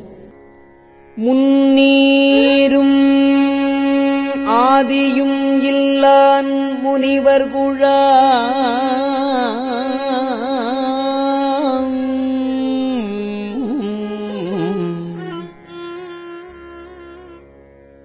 பன்னூறு கோடி இமையோர்கள் தாம் நிற்ப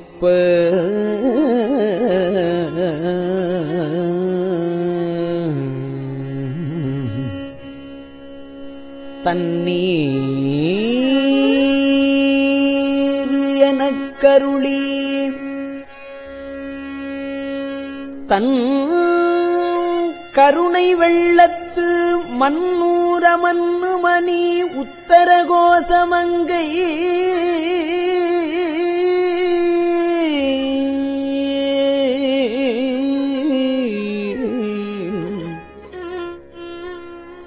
மன்னூர மன்னுமணி உத்தர கோசமங்கை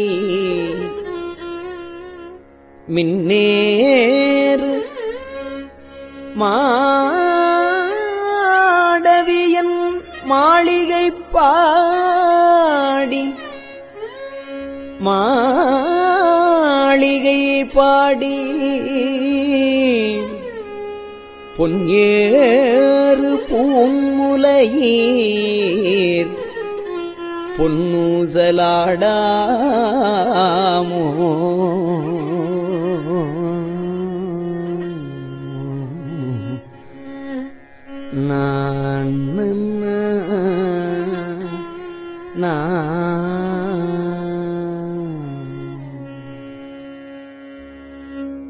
திருச்சிற்றம்பலம். கஞ்சிவல காமாட்சி தன் குழந்தாய் சங்கரரே. கஞ்சிவல காமாட்சி தன் குழந்தாய் சங்கரரே. குரு சந்திரசேகரரே உறங்கிடுவீர்களே உறங்கிடுவீர்களே.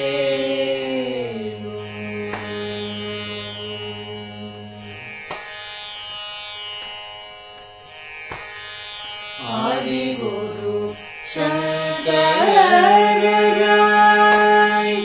அன்றொரு நாள் வந்தவரே. 68 பீட்டபதி காலே. ஏழுலகும் கூப்பவரே காப்பவரே கடப்பவரே. எல்லோர்க்கும் அருள்பவரே உறங்கிடுவீர்களே. அயனுடனே மாலவனோ தேடிய பொற்பதத்தவரே. அருமறைகள் சாற்றும் முயல் மலர்பதமே காலே.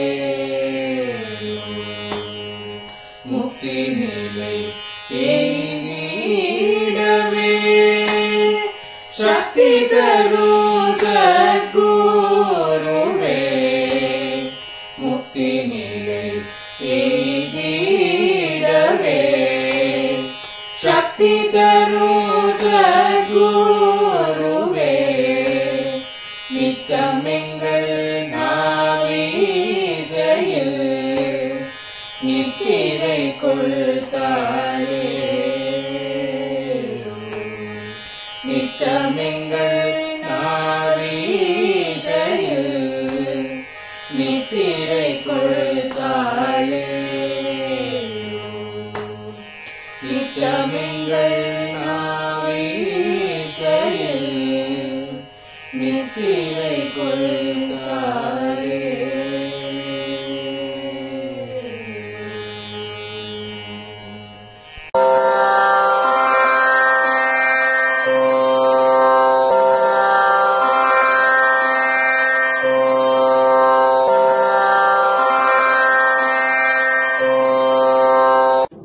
பெரியவாசரணம்.